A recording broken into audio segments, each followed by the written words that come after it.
The simple fact that anhydrous has gone up 40% since the war in Iran just began, let alone diesel, to be able to get the crops out of the fields, it's an enormous challenge that really puts Montana at risk.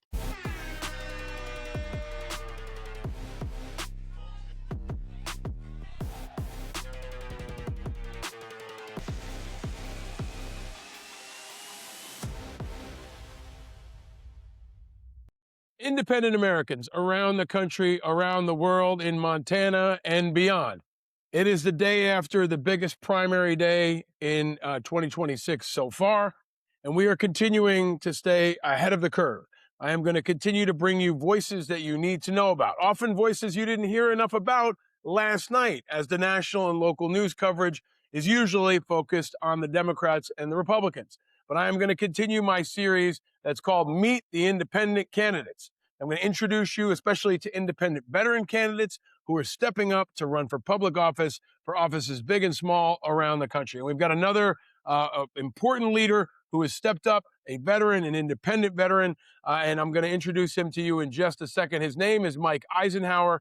He's an honorably retired Army colonel. Did 25 years on active duty as a physician and a healthcare leader. He got a Bronze Star for an overseas deployment in Baghdad.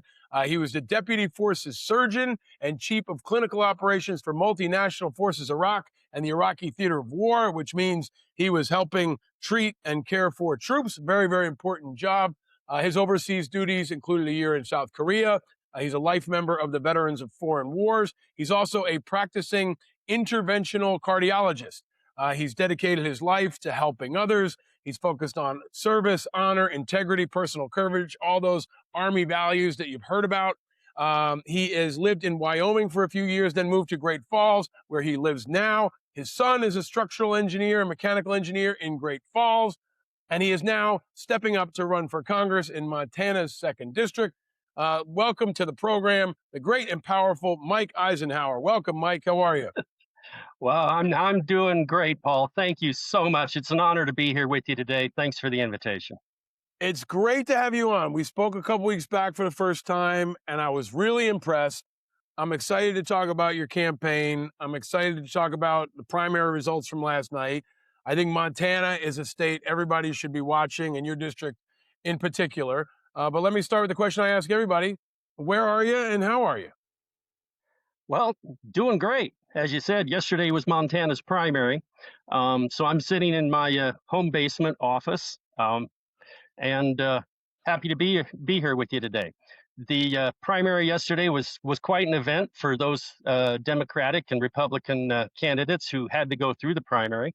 As you know, as an independent, I did not have to go through that primary. We had to go through a petitioning process in order to qualify for the ballot in November.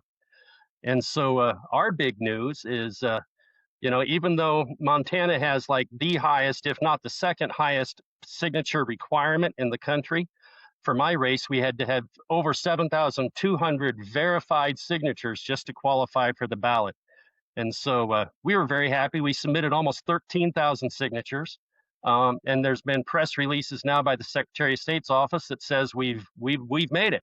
And so I'm still waiting for that little single piece of paper yet, but we expect to be on the ballot in November, so we're excited. That was kind of our primary equivalent, and so it's a good day.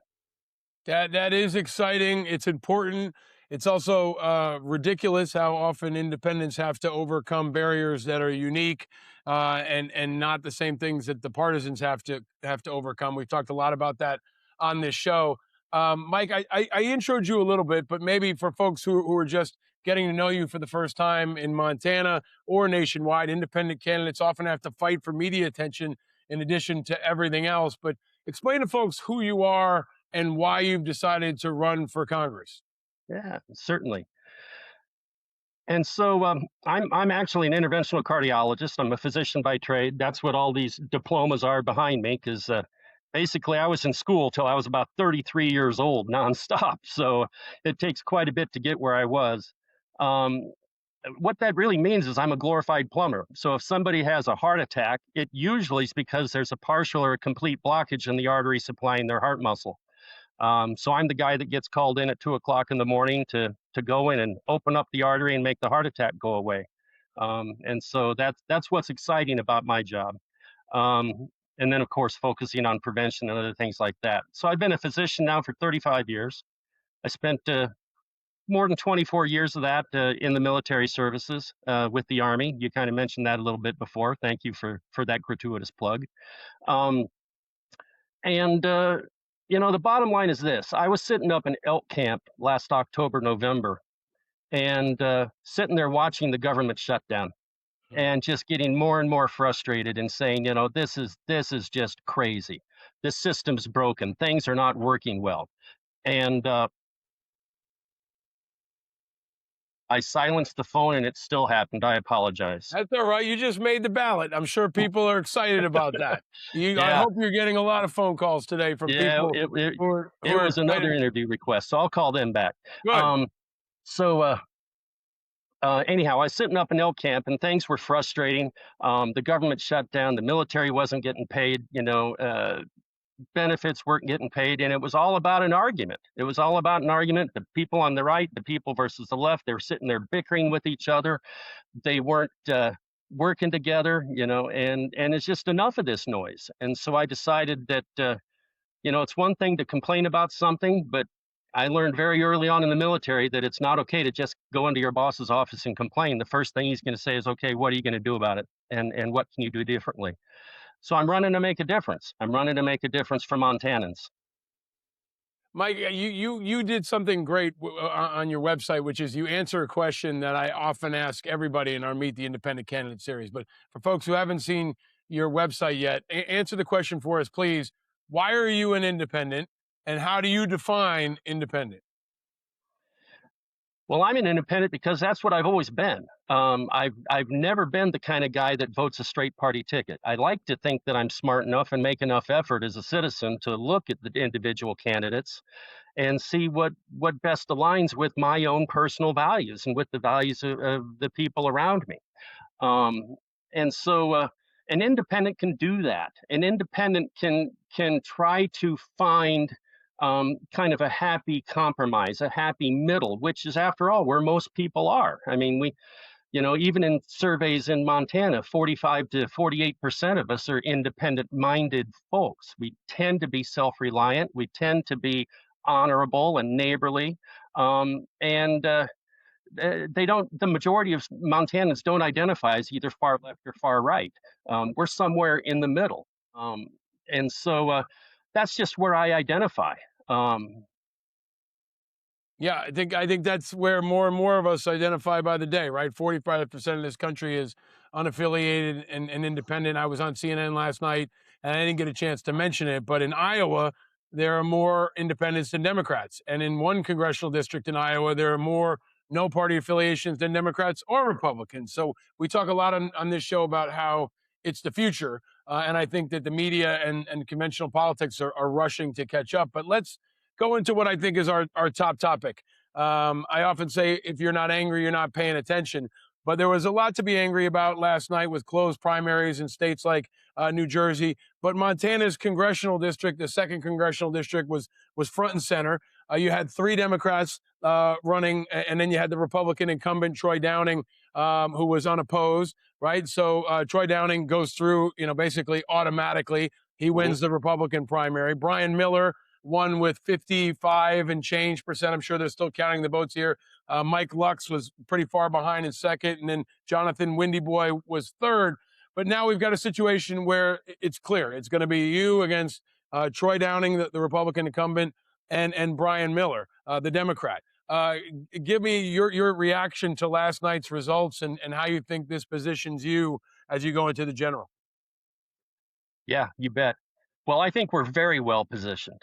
In Montana, there's a lot been made in the news about how the Democratic Party simply isn't thought to have a chance really to win the statewide election or a district as large as ours. And our district actually encompasses 3/4 of Montana. It's the geographic area. It's the single largest district there is in the lower 48 states. Wow. And so we have a lot of farmers, a lot of ranchers, and a lot of economically conservatively minded people out there. who the Democratic message, as mixed as it has been, just really doesn't sell well.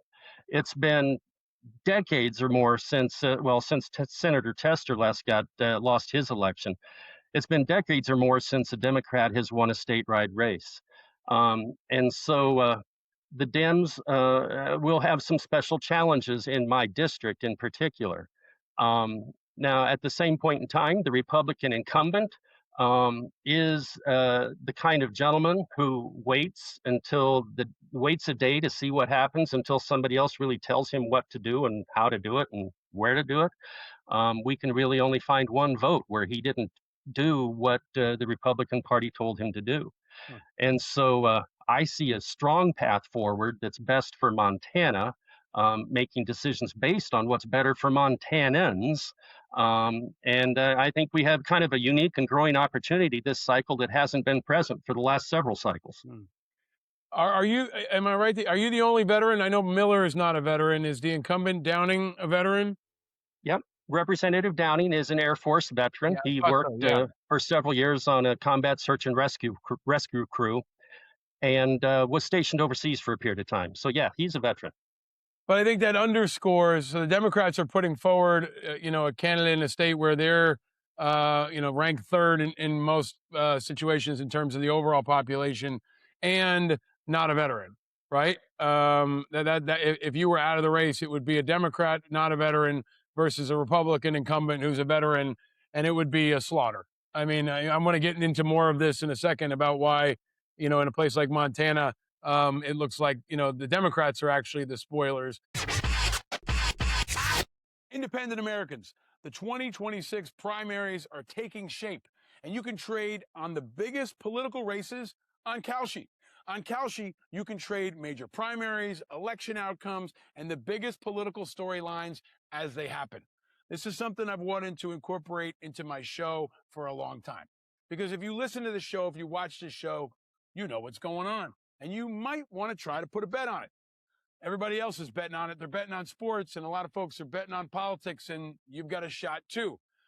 For example, in this week's California primary, will Javier Becerra win the governor's race in the primary?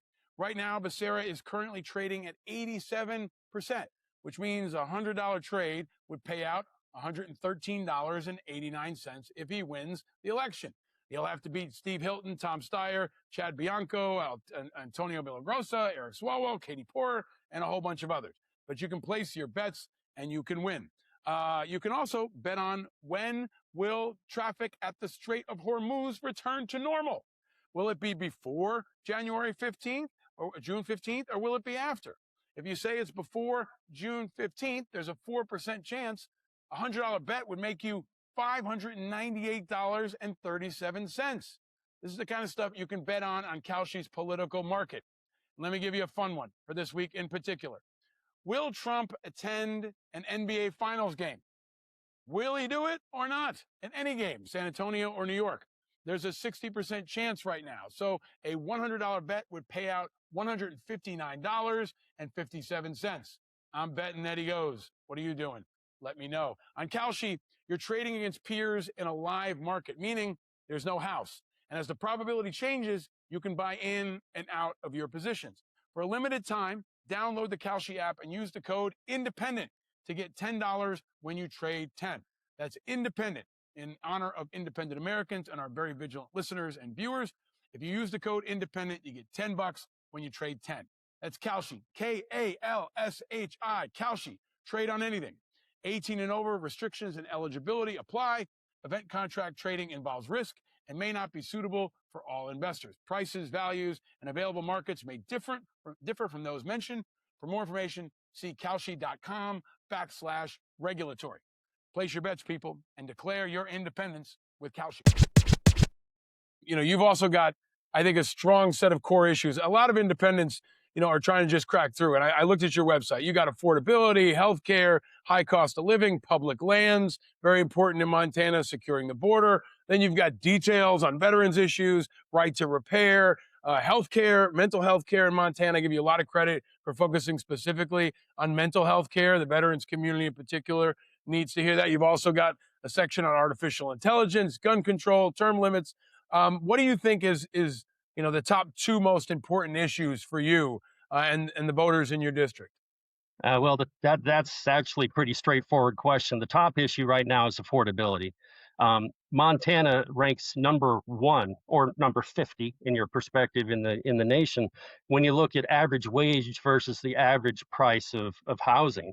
And there's no reason we should be last. So affordability issues are front and center, whether that be housing, whether that be health insurance, whether that be food or fuel, or for our farmers, the simple fact that anhydrous has gone up 40% since the war in Iran just began, let alone diesel to be able to get the crops out of the fields. It's an enormous challenge that really puts Montana at risk. The second issue I hear a lot about, people are concerned about healthcare and healthcare premiums and insurance, and the big beautiful bill that took away Medicaid coverage from like 38 to 40,000 Montanans. And the second order effect of that is it jeopardizes rural health care. And my district is primarily rural. We have 47 rural hospitals and healthcare agencies across the state, and they're at risk. And so the decisions that are being made in Washington aren't helping that matter at all. Probably are hurting them. And then the premium tax credits for the Affordable Care Act, which actually led to the shutdown last fall, has also led to dramatic premium increases. So the business of healthcare is broken. And I think, having come from inside the system, one of these diplomas back here, I'm actually a board certified healthcare executive. In other words, I took their exam and passed it. Kind of gives me some inside baseball knowledge to maybe take some new approaches to Washington and try to be part of the solution rather than be part of the problem.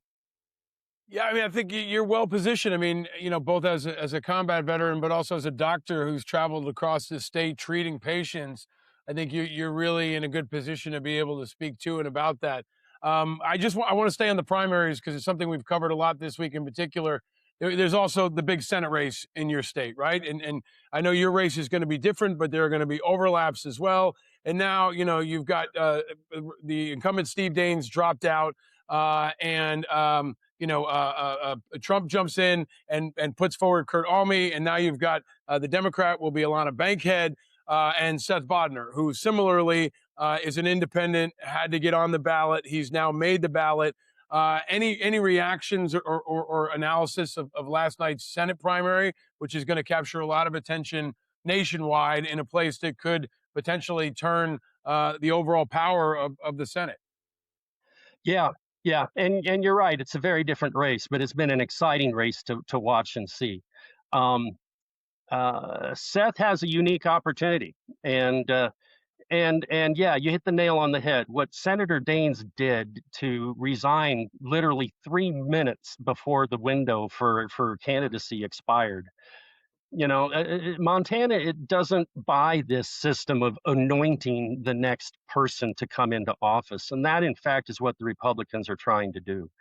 And so that Republican candidate, who did get obviously endorsements from Senator Daines and the governor and Representative Downing and President Trump, he did indeed sail right through. Now, the Democratic challenger in that race is actually a 20-year length of service Air Force veteran who's been involved with child endangerment searches and child protection activities, and has had some national level efforts in that arena as well. So there's a veteran Democrat running in that race. Of course, Seth is a proud Green Beret combat veteran, so we're proud to know him as well. And so it will be exciting to see what kind of synergies we can have between the two campaigns at the same time representing their two different offices. He's in the kind of the upper chamber, and I'm running for the lower chamber. So the races will be different. They'll have a different dynamic. But we're excited to see that move forward. And frankly, I think the opportunities of Seth are very good, and I hope that the opportunities for me in the congressional race are equally as good. Well, I'm rooting for both of you. Let me ask you about the issue that is, I think, driving so much of our economic situation and I think people's concerns has become overwhelmingly unifying, is the war in Iran. It's overwhelmingly unpopular. It's driving up gas prices. It's driving up diesel prices. Montana has one of the highest per capita rates of military service. And when folks are killed or wounded in action, Montana feels it. It's a very patriotic place. What's your position on the war in Iran, Mike? And how much are you hearing about that from people in Montana in your district? Well, I'm hearing about it almost every day because you know, a lot of veterans in Montana. I think we're the second highest state in terms of per capita population of veterans. But there's a lot of people who are obviously concerned about VA healthcare as well. And coming from a military healthcare background, that's a special interest of mine. Now, let me just say this. In my opinion, the war in Iran can now be termed an illegal activity. And a large part of that is because of Congress. Congress is not doing what they need to be doing under the War Powers Act of 1973. They're not taking responsibility at that 60-day point. And here we are more than 90 days in, and we don't have a determination about even appropriateness to be involved in this battle on behalf of Congress. And so you know, I was in the military at about the time of Colin Powell, so I like to consider myself a student of his, and you know, and he told us straight up, you better have a good reason to get in, you better have a good plan to get out, and targets that you would meet and then get out. But perhaps the biggest lesson is if you break it, you own it. Mm. And we are in serious jeopardy of completely breaking the Middle East. And we have learned time and time again that the United States is not really good at nation building, let alone in the Middle East. I guess we succeeded in Germany with the Marshall Plan, but we learned in Iraq and Afghanistan that we're not really capable, nor is our military designed to go in and stand up a country and build them back up from ground zero. And we're at very real risk of having to do just that. Mm. Mike, how do you talk about Trump? Obviously at the Senate race, Trump's going to come in and strongly support Almy. I got to imagine Trump's going to come in behind Troy Downing, the Republican incumbent. Trump has gotten involved in Montana before. He and Ronnie Jackson and everyone else came really hard at John Tester, in part because of his vote on Ronnie Jackson and for calling for accountability around that in particular. But Montana is a place that is on Donald Trump's radar. And you're running against a guy who's been, largely in lockstep with Trump on a lot of issues, including Iran. How are you going to talk about Trump and what's your view on Trump and what to do about him going forward? Sure. Well, let me just say up front that I don't agree with Trump on everything, but there are some very good things that he has done. Being able to shut down the illegal immigration was a good thing. That's a good thing for the country. That's a good thing for Montanans. To that end, I personally wouldn't have any objection to extending that border wall and kind of trying to flesh out another 50 miles or 100 miles in some high intersection areas. Um, Now, that said, immigration needs to be managed. We need to have immigrants. We need to have immigrants in Montana to help at our stock grower fields, to help collect produce. But we also need it in healthcare. I mean, a surprisingly number of nurses are here on HN1 visas coming in from overseas, and foreign medical graduates are basically keeping a lot of our smaller and rural hospitals in particular afloat. Um, and so we need immigration. I think it can be managed better, but Trump has done a good thing on that. Now, let me just say one thing about Robert Kennedy. I don't really agree with his anti vaccination policies, and some of that is just kind of kookiness. At the same point in time, I agree completely with what he's done talking about nutrition and processed foods and trying to get a healthy lifestyle. So, you know, kind of put that together with the presidential plan on fitness for our young kids. And programs like that are beneficial. And so there's been some good things that President Trump has done. And so don't get me wrong. I mean, that's again one of the beauties of an independent is that I can honestly say there's some things that he's done well. There's some things that Joe Biden did well, and there's some things that for both of them that frankly I disagree with. Are you concerned about Trump's lack of accountability on forever war, as an example? Your opponent's not voting to slow him down on Iran. By the time this drops, he might hit Cuba. He's all gas, no brakes. And to your point about Congress being ineffective, I think Republicans, Democrats, and Independents are looking for people who will demand accountability on that, and also corruption and just like the freewheeling nature of this administration. The $1.8 billion fund that he wanted to put forward for insurrectionists has now been pulled back. Knocking down the White House, the Arch, putting his name on money. A lot of these things are very unpopular. You want to touch on any of those at all, and how you view them? Well, that's the the Constitution designed a balance of powers between the Supreme Court and Congress and the executive branch. And Congress has, frankly, just fallen flat. They are not doing what they need to do for checks and balances against the executive. Now, that said, the executive does have certain purviews that should be respected. And even though I don't personally agree with all the Supreme Court decisions like Citizens United and the abortion stuff that happened, um, uh, Congress has really got a role to step up and be involved with this, and they're just not doing it. Um, now, um, in terms of, I'm not going to come right out and say that Trump should be impeached because I don't know that that's the case. What I do think is that were I to run and win this race and become a congressman next spring, my responsibility will be to look at what his actions are then when I'm in office. It's up to the current Congress. They're the ones who are responsible to make decisions about what Trump is doing right now and holding him accountable. And So so, for independents that are on the bubble here, are you going to be a supporter of the Trump agenda in Congress, or are you going to be slowing him down in Congress? Where do you sit on that? Because I think that's a yeah. key question, especially for a lot of independents right now. Yeah. Well, I'm going to be in support of the Montana agenda in Congress. What's best for us here in Montana and for our state. Um, there will be issues that I am in support of the Trump agenda. There will be issues that I am against what he does. Again, that's part of the nature of being a truly independent.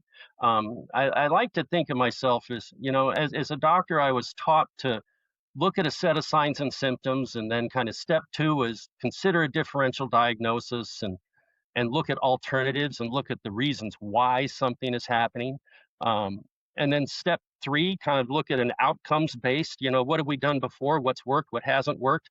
But then step number four, which is so often not done by our legislators, is to monitor the situation, go back and see what's working, and maybe modify it. And so, really, what I'm looking forward to do is kind of take that medical decision making process and apply it to a legislative decision making process. And so, I'm not willing to say I'm going to be all this way or all that way because I'm not. I would like to think that I will listen to Montanans and represent them the best way I can see fit in Washington. So let me pin you down on one thing in particular, then it's related, and you brought up Kennedy. You think he should continue to be the head of HHS? And if you were in a position to vote to confirm him, do you think he's qualified and he should continue in that role? Yeah, well, fortunately, the advice and consent is a Senate role, not in Congress or the House of Representatives. But I will tell you that that is one of the nominations where I personally picked up the phone last fall or spring, whenever he was nominated, and I called all of my representatives and senators, and I expressed an opinion that he should not be in that position. I did the same thing for Pete Hegseth and contacted all of my seated congressional members. Um, and so there's been enough broken with the FDA and with the CDC and with the vaccinations and with NIH and Health and Human Services that, frankly, I don't think Kennedy is qualified to be in the position that he's in. Now, that said, as I mentioned before, he's done good things on nutrition, but this anti vaccination stuff will cost lives. I am a believer in vaccinations. I have seen it personally. I was in intensive care units during the COVID breakout and can tell you that the COVID vaccine saved lives. Yes, there were still people in the hospital, but you could almost go bed to bed to bed. And if somebody had a COVID vaccine, they may still have been sick, but they were far more likely to survive. And that shows a vaccine benefit to me. And so I think he's taken a little bit too far. And no, I really don't support what Kennedy is doing in his chair right now. Got it. Thank you for clarifying on that.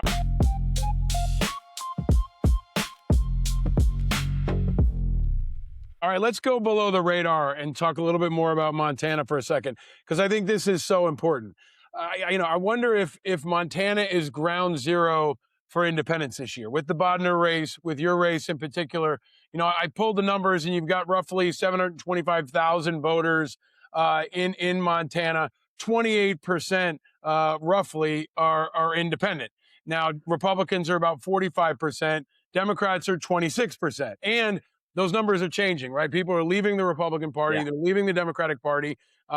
Young people are disproportionately, over 60% are registering as independent and unaffiliated. Montana's a state where Democrats are the spoilers. This is clear. In some states, it's the Republicans.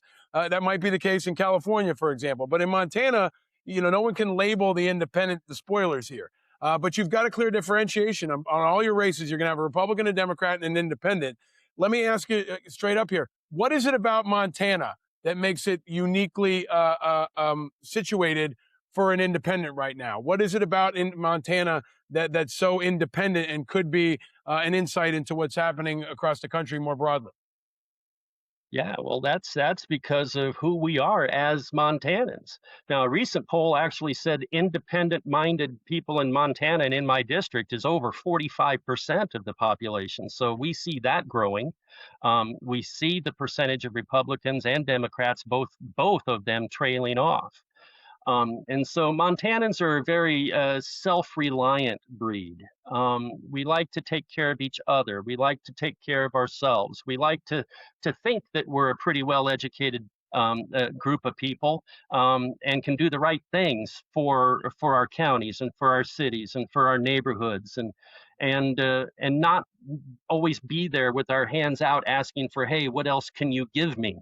And so there's a confidence in Montanans that I think may be somewhat unique.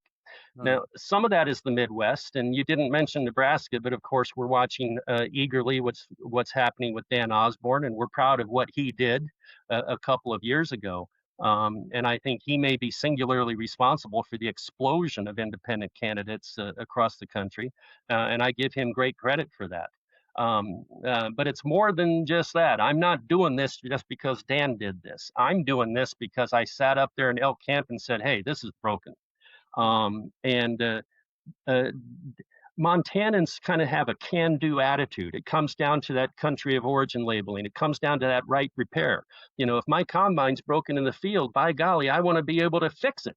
And I should be able to fix my own piece of equipment.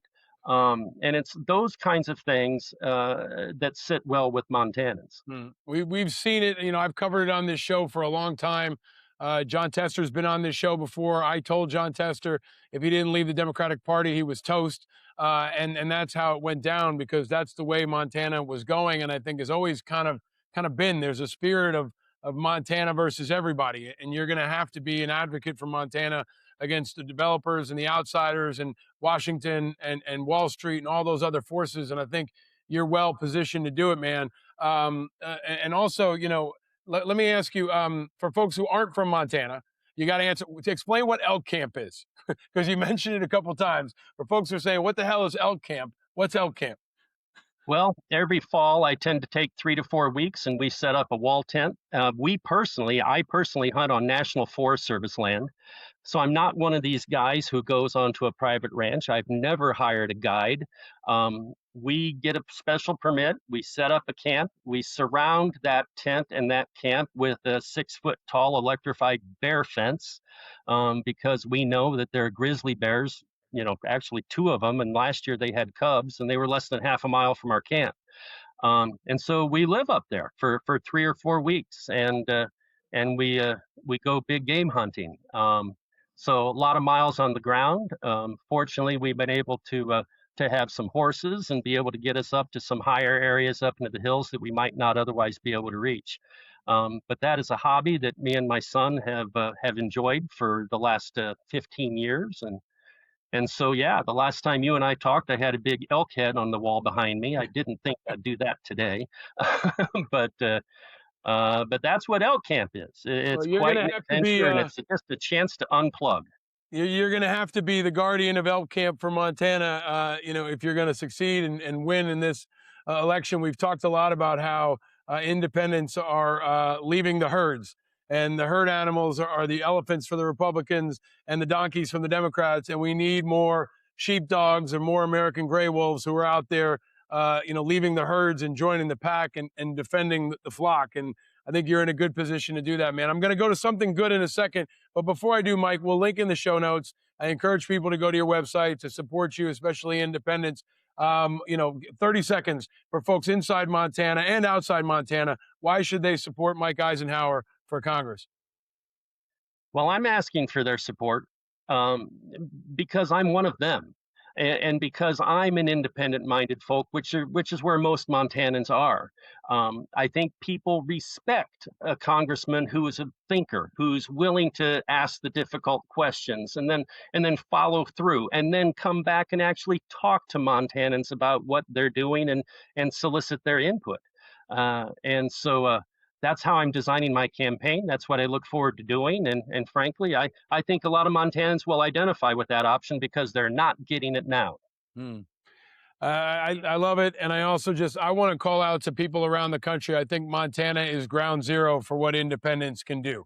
If Mike can get elected, if Seth Bodner can get elected, it shows that independents are not the spoilers and that they're the future. And there's an opportunity to be unifiers and bring people together. Something good, something sweet, feel the fire. All right, Mike, I'm going to go to something good, and then I'm going to come back to you. I'm going to do like a three for today. Number one is Montana. Montana is something good. One of the most stunning, amazing places on the planet, especially in the United States. I think it's very exciting to see you and Seth Bodner on the ballot. That is significant. We hear from so many candidates that can't get on the ballot, but you and Bodner on the ballot in Montana, very exciting, very much something good.